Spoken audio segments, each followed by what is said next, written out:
இரு எண்களின் கூட்டுத்தொகை 1020, அவற்றின் வித்தியாசம் 140 எனில் அந்த எண்களை காண்க.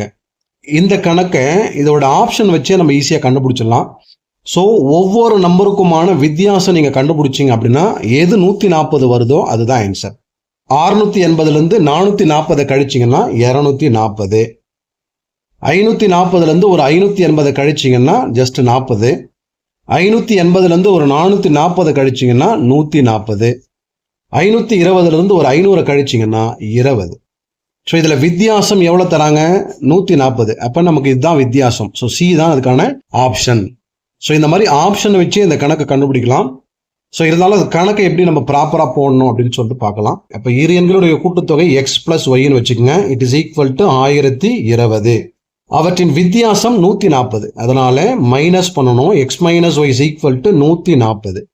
அந்த எண்களை காண்க. இந்த மாதிரி மாடலில் எக்ஸ் பிளஸ் ஒய் அதோட ஆப்போசிட் வந்தது அப்படின்னா நீங்கள் எக்ஸ் கண்டுபிடிக்கணும் அப்படின்னா இந்த ரெண்டு நம்பரையும் ப்ளஸ் பண்ணணும்.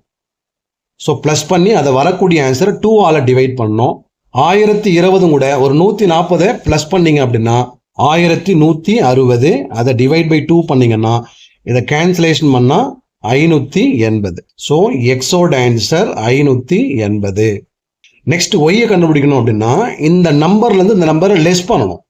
அப்போ 1020லேருந்து 140 லெஸ் பண்ணீங்க அப்படின்னா 880 டிவைடு பை அதை 2ஆல் டிவைட் பண்ணால் ஸோ நமக்கு 440. ஸோ ஒய்யோட ஆன்சர் 440. எக்ஸோட ஆன்சர் 580, ஒய்யோட ஆன்சர் 440. ஸோ ஆப்ஷன் சி வந்து கரெக்ட் ஆன்சர். தேங்க்ஸ் ஃபார் வாட்சிங்.